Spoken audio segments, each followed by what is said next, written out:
जंतु भी शामिल हैं और अनेक प्रकार के कीड़े मकोड़े भी हैं, जिनमें से कुछ बड़े जीव हैं और कुछ छोटे जीव हैं, और इनमें से कुछ ऐसे जीव हैं जिनको कुछ दुष्ट मनुष्य मारकर खाते हैं।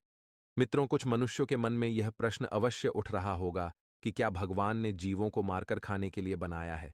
क्या मांस खाना पुण्य है या पाप?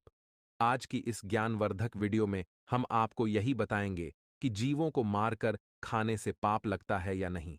जैसे पशु पक्षी, भेड़ बकरी, गाय भैंस, मुर्गा आदि समस्त प्राणियों का मांस खाने से मनुष्य को अपने जीवन के अंतिम दिनों में कौन से पाप भोगने पड़ते हैं। तो चलिए मित्रों, आज की इस वीडियो में जानते हैं कि जीव जंतुओं को मारकर खाना कितना सही है और कितना गलत, और ऐसा करने वालों को यमलोक में यमराज के द्वारा कौन सी सजा मिलती है। मित्रों, इस कलयुग में ऐसे लाखों करोड़ों लोग मिलेंगे जो मांस खाते हैं और मांस खाने को सही मानते हैं और कहते हैं यदि हम इन जीवों को नहीं खाएंगे तो इनकी संख्या बढ़ जाएगी और ये संख्या में मनुष्यों से ज्यादा हो जाएंगे। इसलिए भगवान ने इन जीवों को हमें खाने के लिए ही बनाया है। इनको मारकर खाने से हमें कोई पाप नहीं लगता है।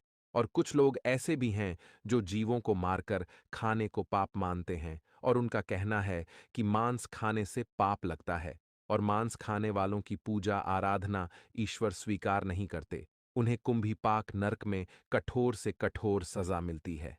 प्रिय मित्रों, आज मैं आपको एक बहुत ही सुंदर कथा के माध्यम से बताऊंगा कि मांस खाना मनुष्यों के लिए कितना सही है और कितना गलत, और भगवान ने मांस खाने वालों के बारे में क्या बताया है और उन्हें नरक लोक में कौन सी सजा मिलती है।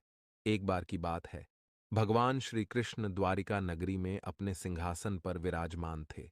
तभी उनके पास देवी सत्यभामा व्याकुल मन से आती हैं और भगवान श्री कृष्ण से कहती हैं, हे प्रभु, आज जब मैं द्वारिका नगरी में अपनी सखियों के साथ भ्रमण कर रही थी, तो मैंने देखा कि कुछ दुष्ट मनुष्य छोटे-छोटे असहाय जीवों को मारकर उन्हें अपना भोजन बना रहे हैं।